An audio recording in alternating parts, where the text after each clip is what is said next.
Today I'm gonna make tuna melt canapés.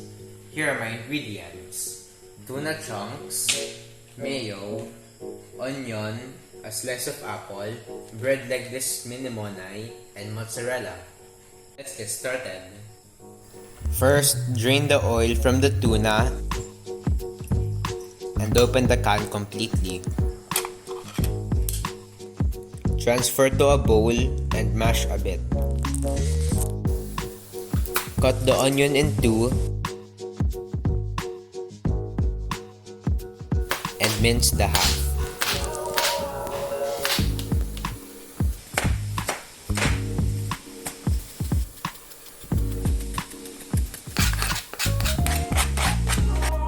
Get a slice from the apple and cut into cubes.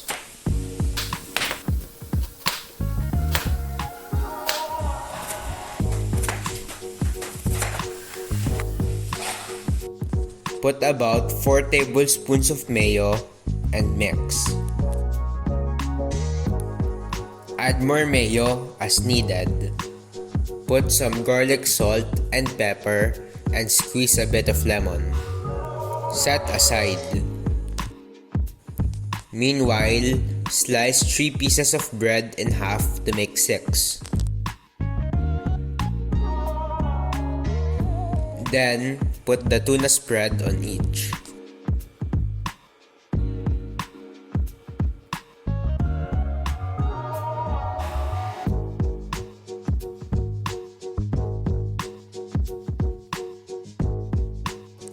Sprinkle some mozzarella cheese on top.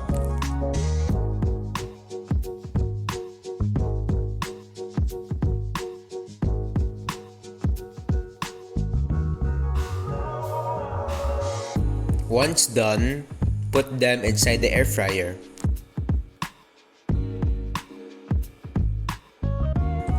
Set the temperature to 200 for about 3 to 4 minutes.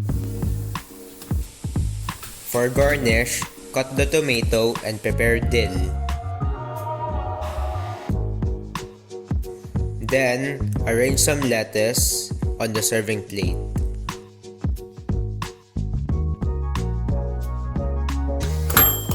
It's done.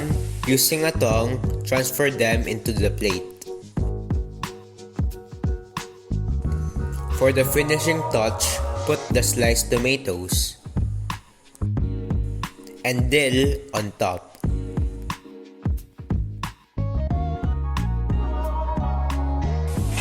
Here's my finished product.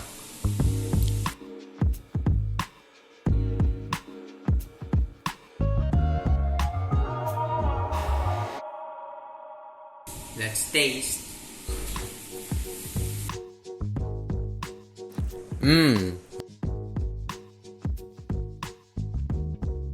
Yum.